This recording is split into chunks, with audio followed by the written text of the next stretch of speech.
The crack of palm against cheek silenced first-class cabin. Baby Marcus screamed.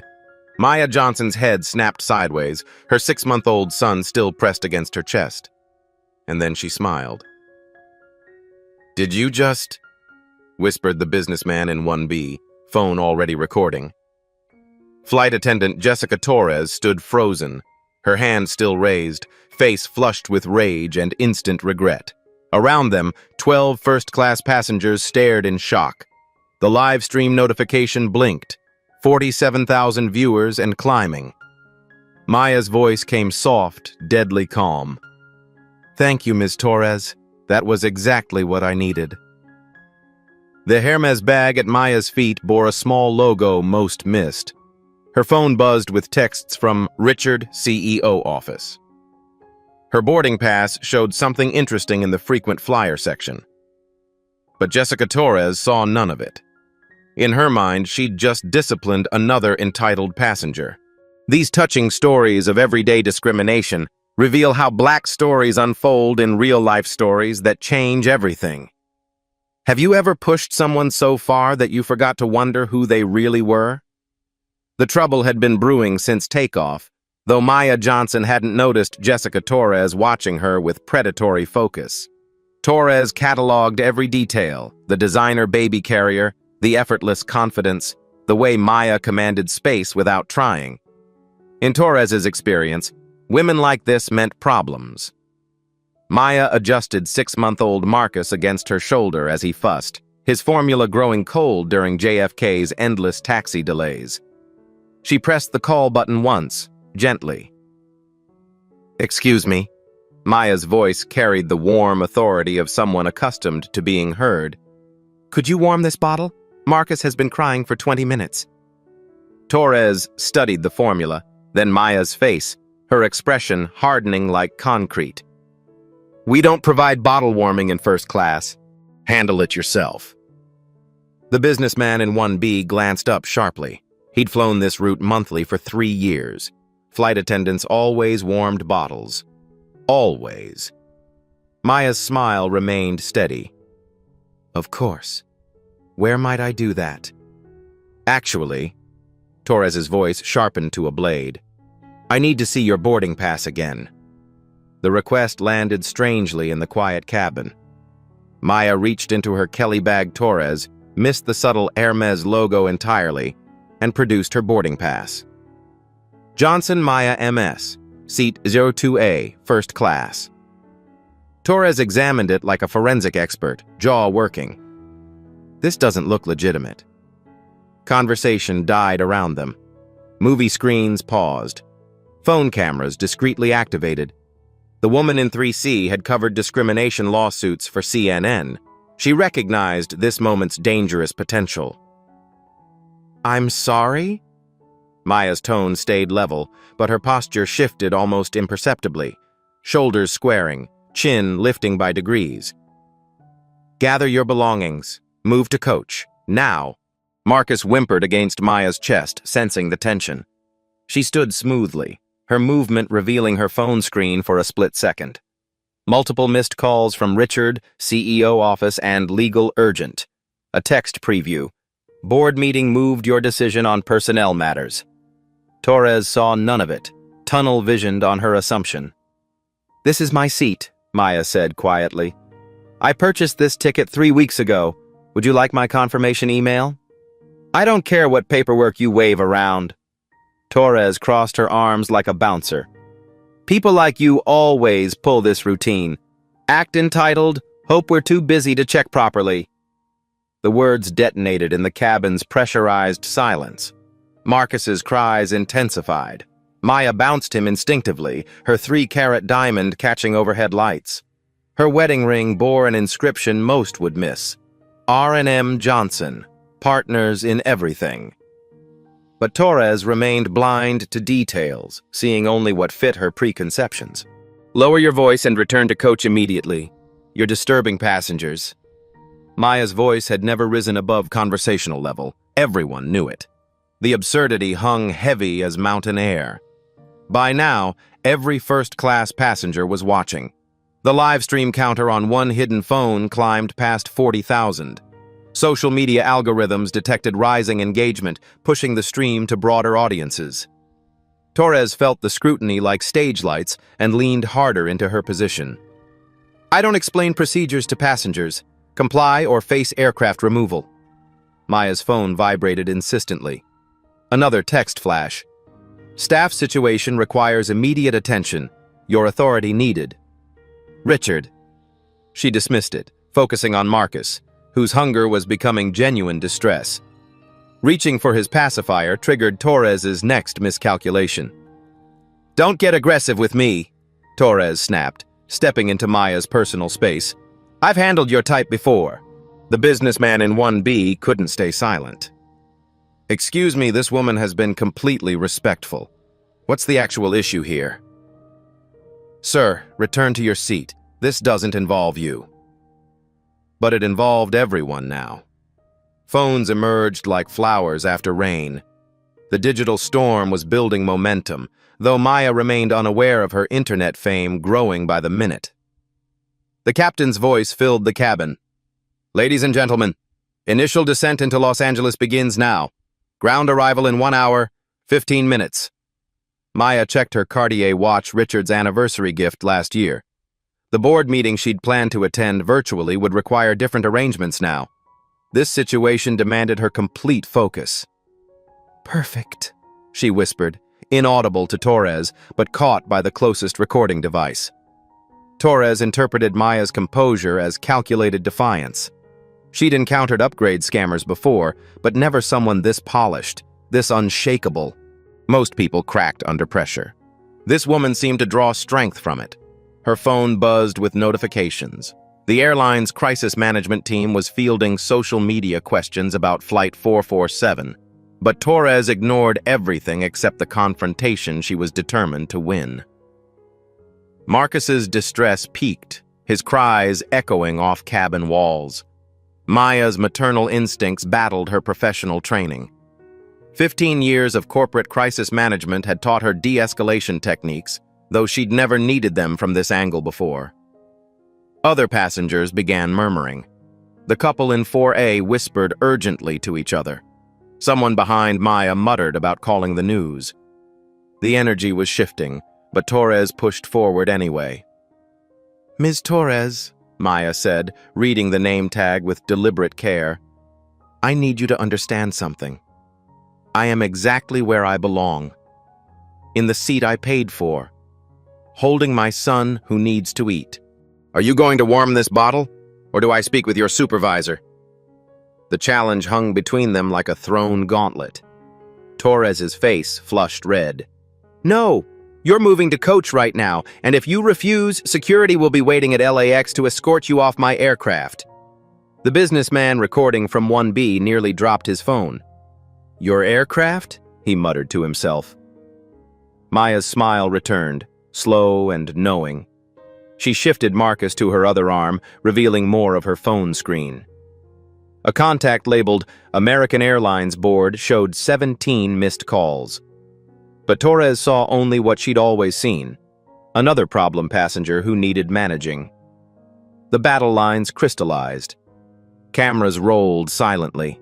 47,000 people watched in real time, and Maya Johnson began to understand exactly how this was going to end. The moment Torres claimed ownership of the aircraft, Maya's expression shifted almost imperceptibly. Anyone who knew her from boardroom negotiations would have recognized the look, the subtle tightening around her eyes that preceded corporate executions. "Your aircraft?" Maya repeated softly, adjusting Marcus, who had finally quieted against her chest. "That's an interesting way to phrase it." Torres missed the danger entirely. Flight attendants have full authority over passenger compliance. Federal Aviation Regulation 121.580 gives us complete discretion.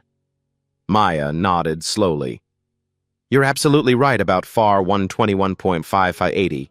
You clearly know your regulations." Her phone buzzed again. This time she glanced at it deliberately. The preview showed, "Richard, crisis team standing by. Your call on full response protocol." She typed back quickly. "Not yet. Let this play out." The businessman in 1B caught the exchange. Something about Maya's calm efficiency triggered a memory he'd seen her somewhere before. Corporate events? Industry conferences? The recognition danced just out of reach. Torres interpreted Maya's phone usage as disrespect.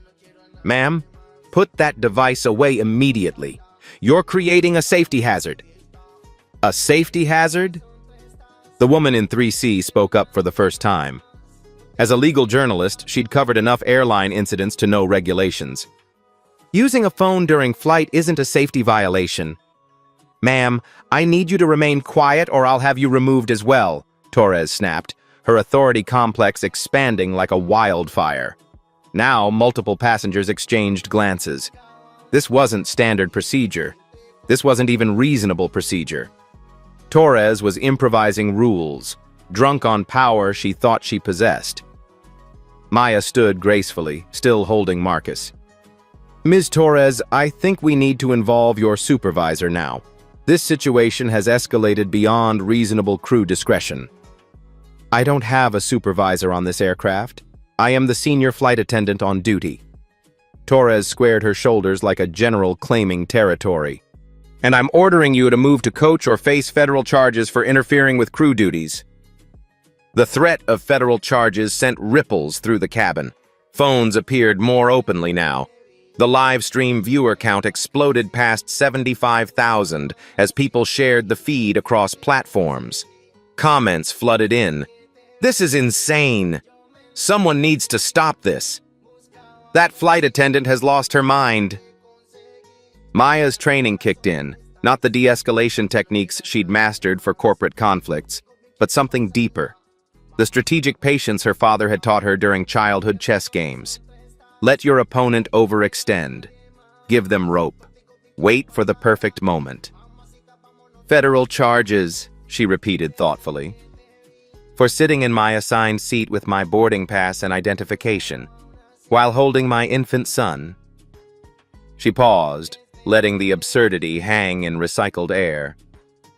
"Ms. Torres, are you certain you want to pursue this course of action?" Something in Maya's tone should have been a warning. The same voice she'd used 3 months ago when informing a regional manager that his embezzlement had been discovered. Calm, professional, absolutely lethal.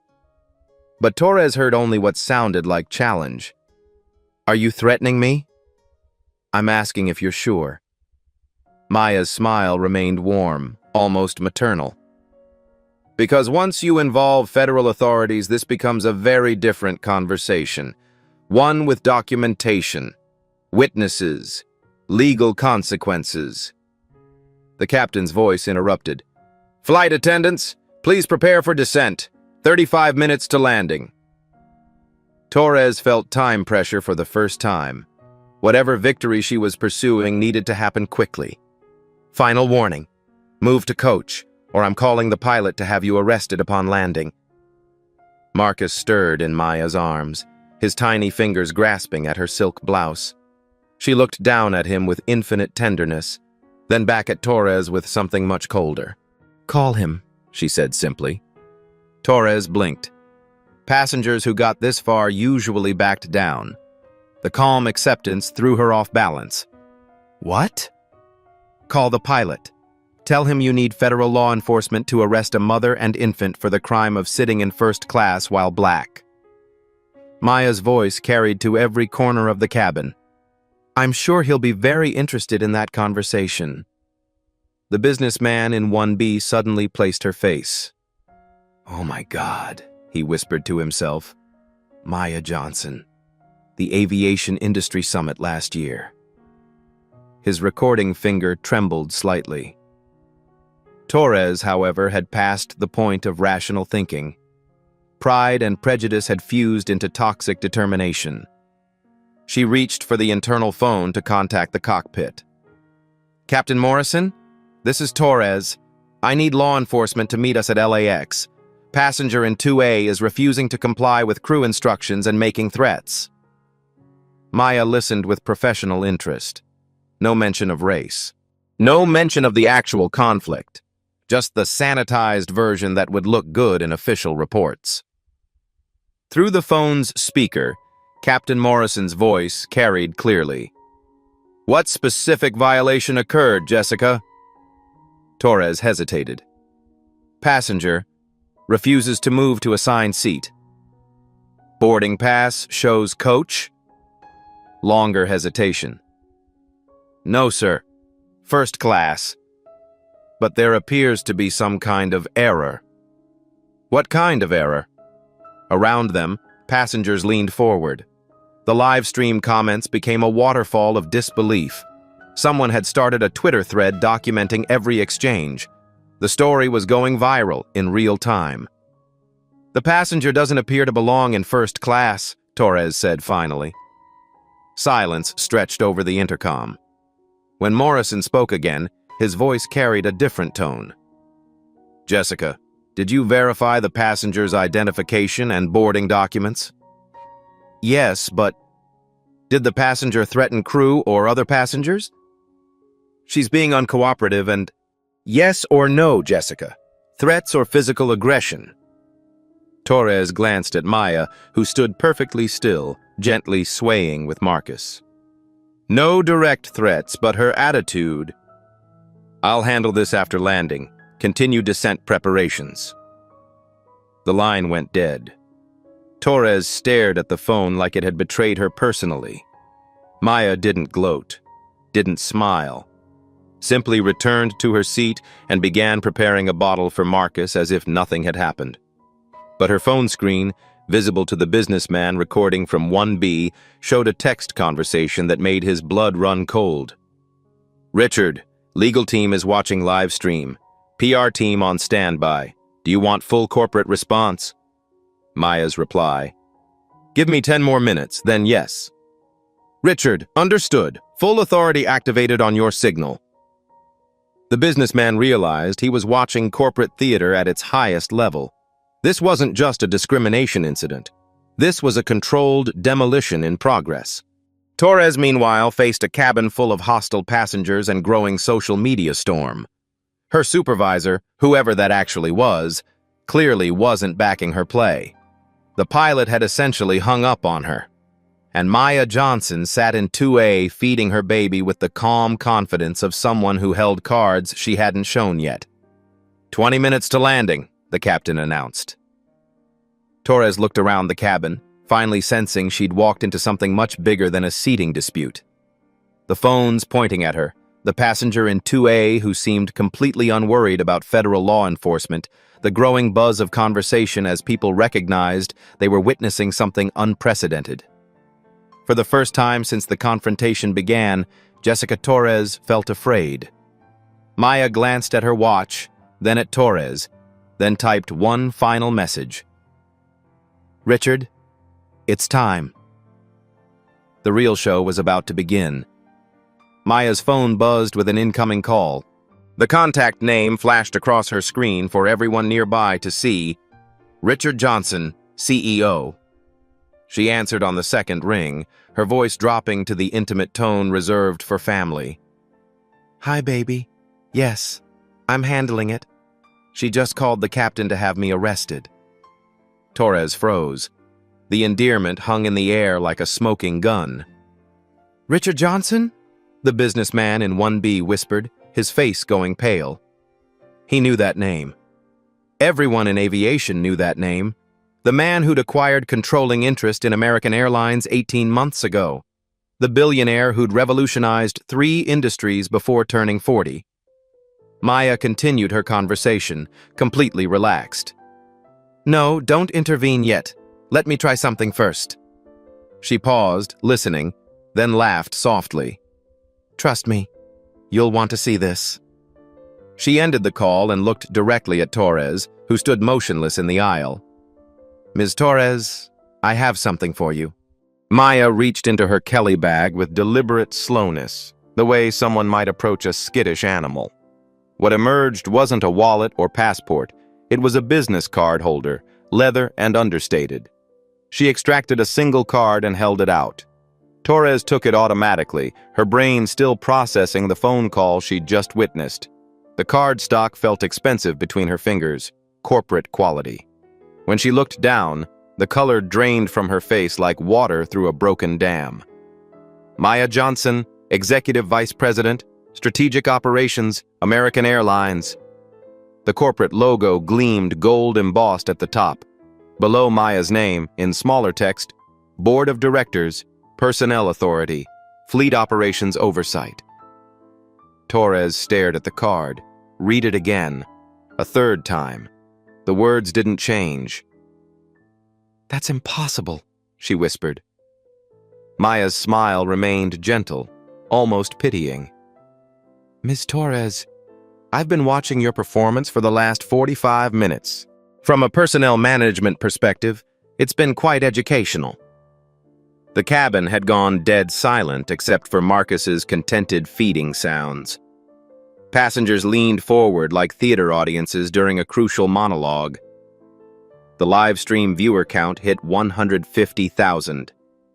Torres looked up from the card, her eyes wild. "This is fake. You're scamming.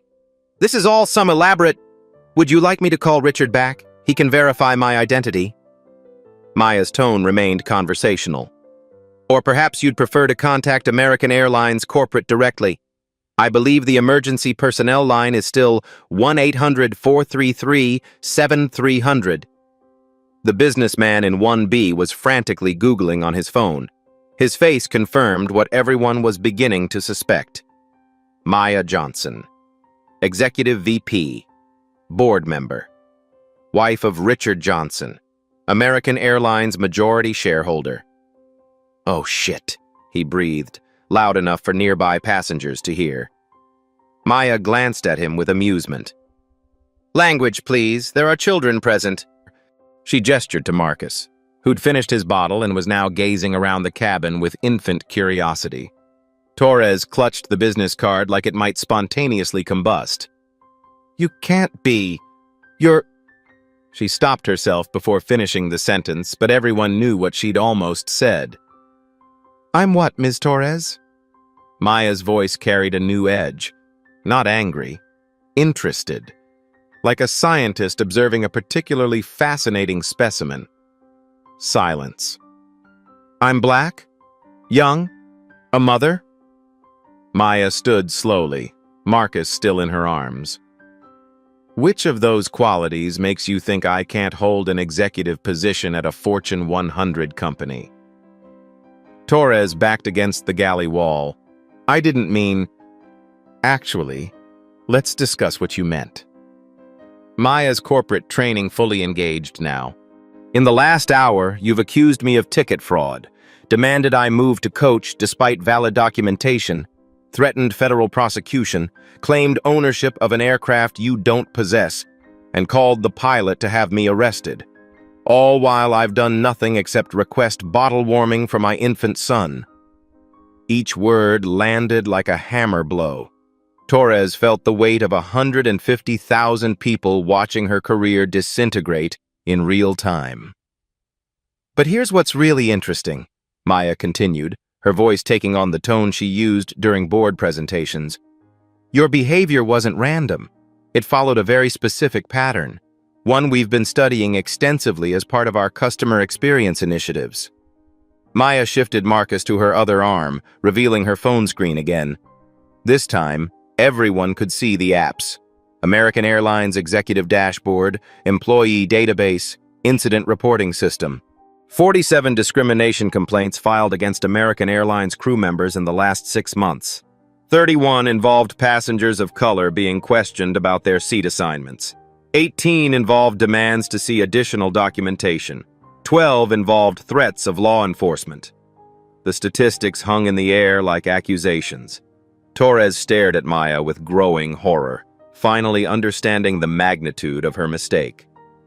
"The pattern is so consistent," Maya said thoughtfully, "that we've been developing new training protocols, sensitivity workshops, bias recognition seminars. In fact, Ms. Torres, your name appears in our database 17 times for similar incidents." Torres's legs nearly gave out. 17? Customer complaints, 3 formal grievances, 2 written warnings from supervisors. Maya scrolled through her phone casually. all documenting the same behavior pattern we've witnessed today. The businessman in 1B was recording everything, his hands shaking slightly. This wasn't just a discrimination incident anymore. This was a corporate case study unfolding in real time. "Now," Maya said, her voice returning to its original warmth, "I have a decision to make. As Executive Vice President of Strategic Operations, I have full authority over personnel matters involving customer service violations." Torres's breathing became shallow. "Ms. Johnson, I'm sorry. I didn't know—" "You didn't know who I was," Maya interrupted gently. "But that's exactly the problem, isn't it? Your behavior shouldn't depend on knowing someone's corporate position. It should be consistent for every passenger." Marcus gurgled happily in Maya's arms, completely oblivious to the professional execution occurring around him. 10 minutes to landing," the captain announced. Maya checked her watch. "Perfect timing. Ms. Torres, I need you to make a choice. When we land, you can walk off this aircraft as a former American Airlines employee with a reference letter. Or you can walk off as someone facing federal discrimination charges and a civil lawsuit." Torres's world collapsed around her ears. "Please, I have a mortgage, student loans, I can't—" "Then you understand the importance of this moment," Maya said quietly. "Choose wisely." The cabin waited in breathless silence as Torres faced the consequences of an hour's worth of assumptions. Torres's hand trembled as she held Maya's business card. The corporate seal seemed to burn her fingertips. Around them, passengers leaned forward like courtroom spectators awaiting a verdict.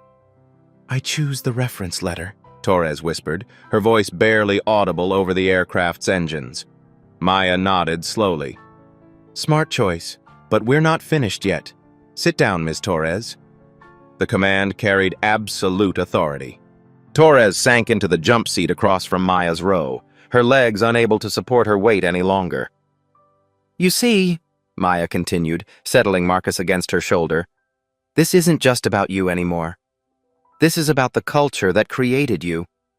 The system that enabled 17 documented incidents of discrimination under your employment." Maya's phone buzzed. She glanced at it, then showed the screen to the cabin. A video call request from Richard Johnson, CEO. She accepted.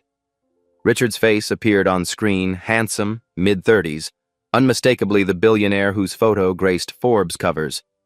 His expression mixed concern with barely controlled fury. "Maya, are you hurt? Is Marcus okay?" "We're fine, baby. But we have a situation that requires immediate corporate response."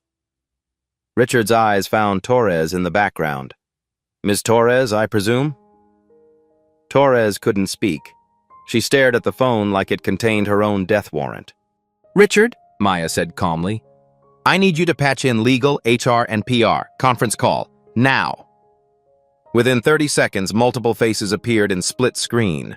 Maya recognized each one. Chief Legal Counsel Patricia Webb, HR Director Michael, and PR Vice President Sarah Martinez. "Everyone can see and hear what's happening?" Maya asked. Confirmations echoed from the phone's speaker.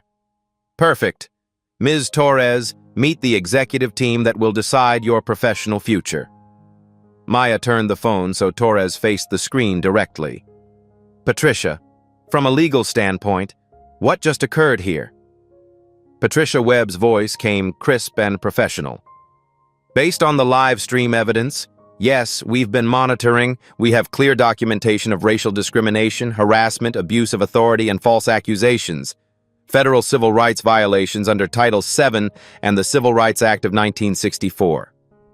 Torres's face crumpled. "The live stream?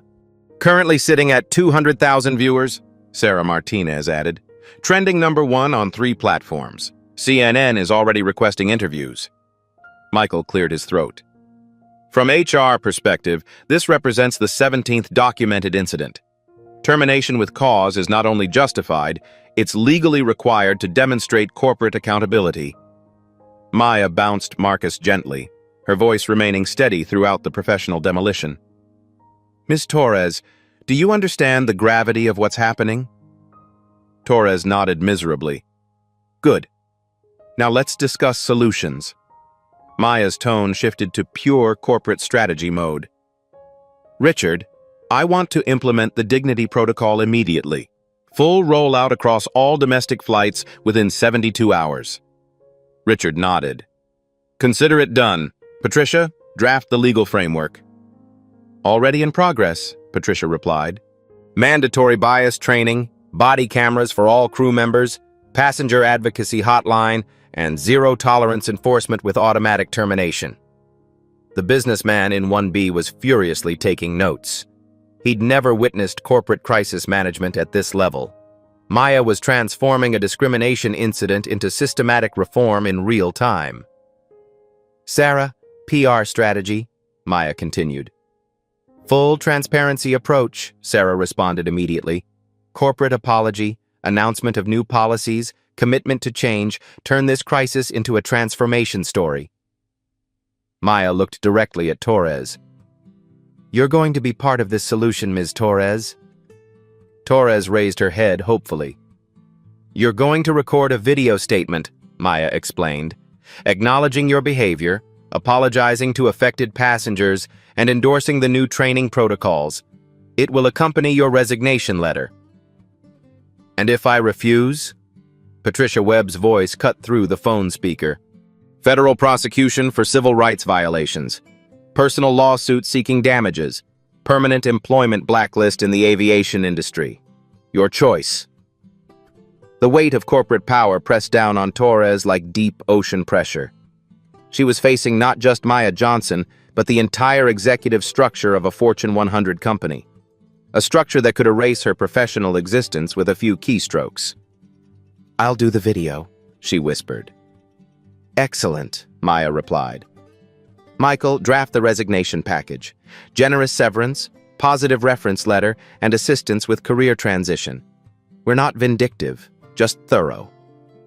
Michael nodded. Standard practice for voluntary resignation under these circumstances. The captain's voice interrupted. 5 minutes to landing. Flight attendants, prepare for arrival.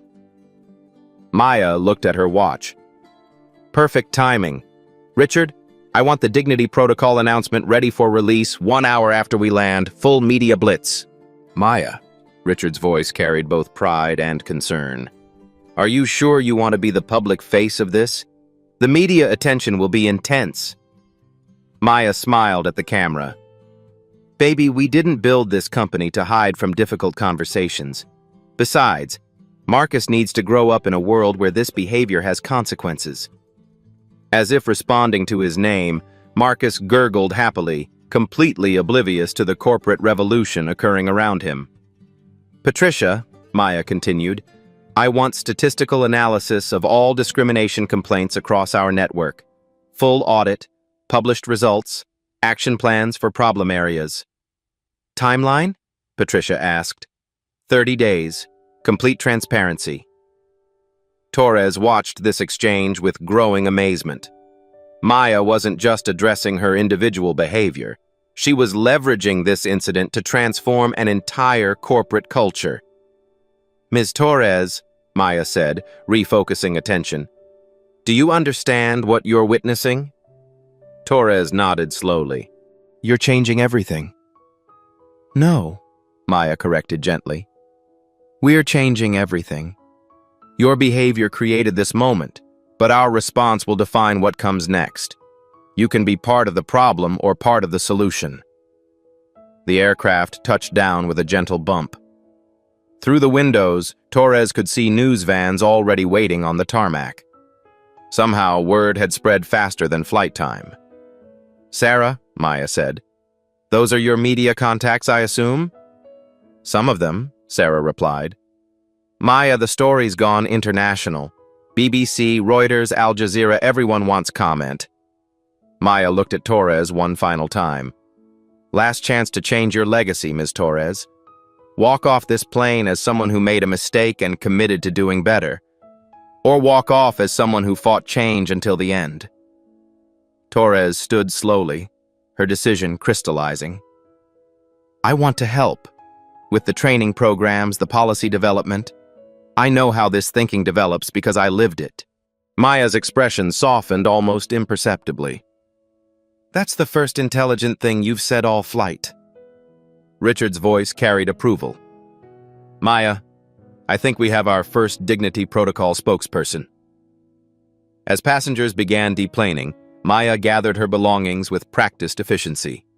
Marcus dozed peacefully in his carrier, completely unaware that his feeding time had triggered a corporate revolution.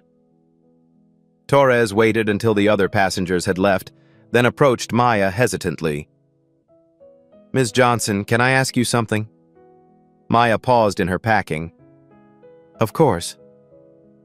"Why didn't you tell me who you were from the beginning? You could have stopped this in the first 5 minutes." Maya looked at her with something approaching compassion. "Because then you would have changed your behavior for the wrong reasons. You would have treated me differently because of my position, not because treating passengers with dignity is the right thing to do." Torres absorbed this, nodding slowly. "Besides," Maya added with a slight smile, "this way was much more educational. For both of us." As they walked toward the aircraft door together, executive and former employee, victim and perpetrator, future collaborators, Maya's phone buzzed with a text from Richard. "Proud of you. See you at the press conference." The revolution was just beginning. The LAX tarmac buzzed with controlled chaos. News crews positioned cameras while airport security established perimeters. Maya emerged from the jet bridge carrying Marcus, with Torres walking 2 steps behind, a careful choreography of accountability and redemption.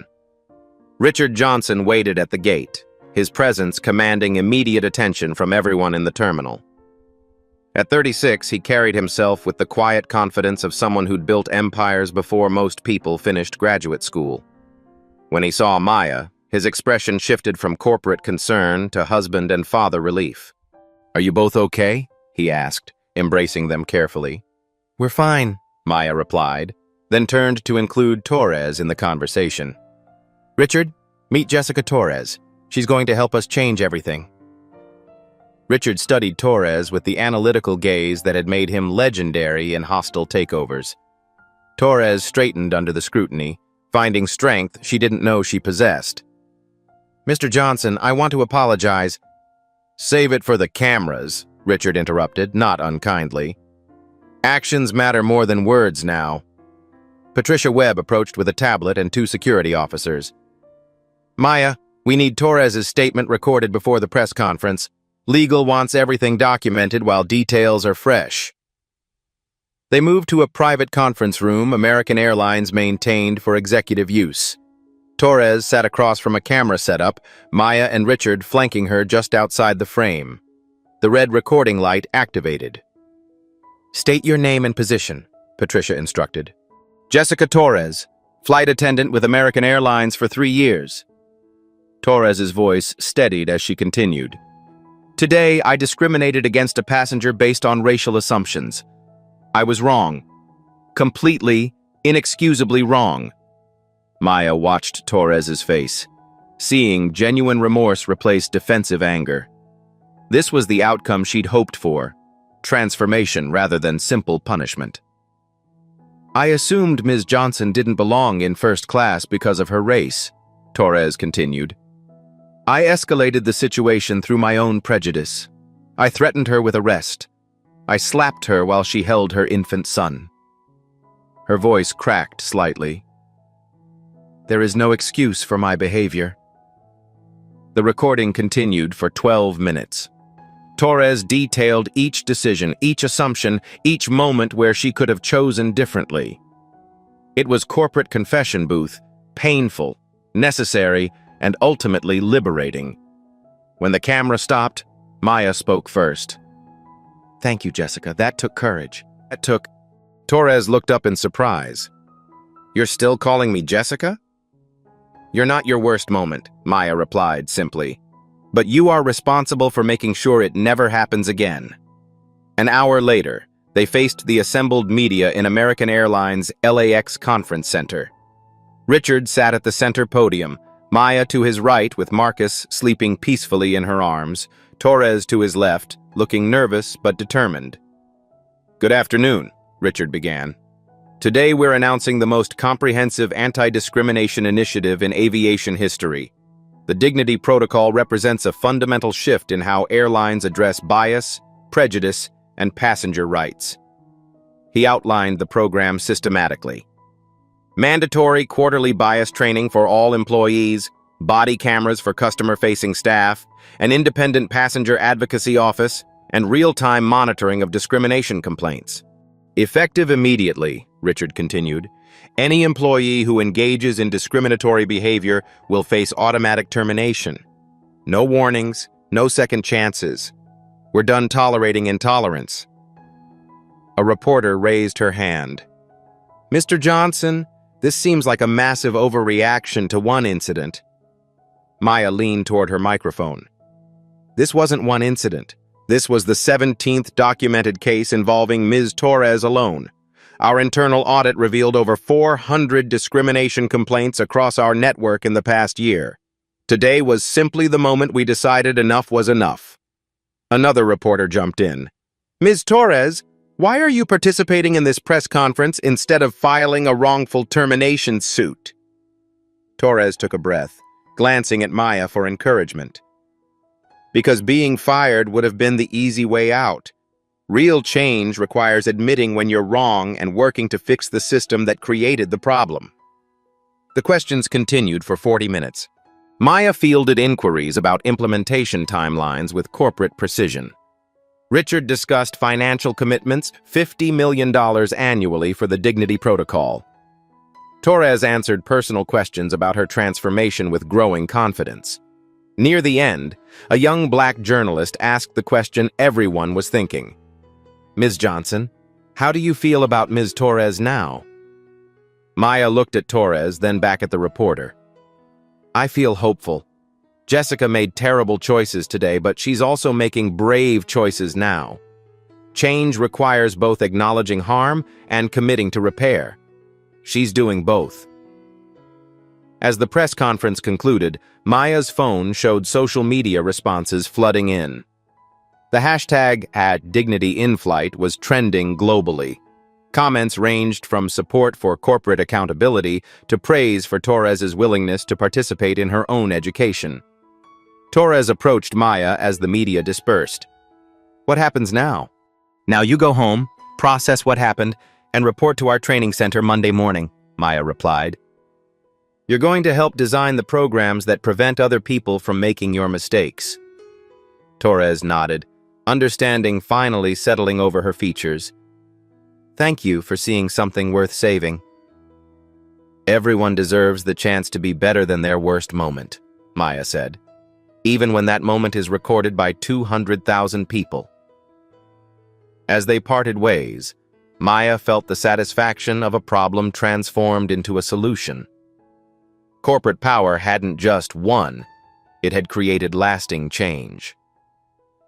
6 months later, Maya stood in the same first-class cabin of Flight 447, but everything had changed. The crew wore small body cameras that recorded all passenger interactions. Digital displays throughout the aircraft promoted the passenger advocacy hotline. Most importantly, the atmosphere felt different, respectful, professional, genuinely welcoming. Ms. Johnson? The flight attendant approached with genuine warmth. I'm Sarah Kim, and I just wanted to say thank you for everything you've done for our industry. Maya smiled, adjusting 10-month-old Marcus in her lap. How has the training program worked for your crew? Life-changing, Sarah replied honestly. We completed bias recognition workshops last month. I never realized how many assumptions I made daily until we started examining our thought patterns systematically. The Dignity Protocol had exceeded every projection. Discrimination complaints dropped 87% across American Airlines network. Other major carriers adopted similar programs after losing customers to Americans' transparency initiatives. The Department of Transportation now required bias training for all commercial aviation employees. Torres had become an unlikely success story. Her honest testimony about developing discriminatory attitudes resonated with thousands of service industry workers. She now directed American Airlines' bias prevention program, traveling nationwide to conduct training sessions. Her story, from perpetrator to reformer, had inspired documentary filmmakers and academic researchers studying organizational change. Richard joined Maya for the return flight to New York, sliding into seat 2B with the easy familiarity of someone who'd made this journey countless times. "Board meeting went well?" Maya asked, though she already knew the answer from his relaxed posture. "Better than expected. The dignity protocol isn't just good ethics, it's profitable. Customer satisfaction up 23%, employee retention improved, media coverage overwhelmingly positive." He paused, watching Marcus play with a soft toy airplane. "You turned a crisis into competitive advantage." Maya reflected on the journey from that terrible slap to this moment of industry transformation. Sometimes the worst moments create the biggest opportunities for change. Her phone buzzed with the notifications. The documentary about Flight 447, titled "Dignity at 30,000 Feet, had premiered at Sundance Film Festival to standing ovations. Torres appeared prominently, discussing her transformation with vulnerability that moved audiences to tears. "Speaking of opportunities," Richard said, "Torres wants to expand the program internationally. British Airways and Air France are requesting consultations." Maya nodded approvingly. "Good. Discrimination doesn't respect national boundaries. Neither should solutions." As the plane descended toward JFK, Maya thought about the touching stories that emerge from life's most challenging moments. These real-life stories of confronting bias had become black stories of triumph, not through anger or vengeance, but through systematic change and corporate accountability. The passenger in 1B, the same businessman who'd recorded the original incident, approached during deplaning. "Ms. Johnson, I just wanted you to know that video changed everything for my company, too. We implemented bias training after watching what happened here." These ripple effects continued expanding.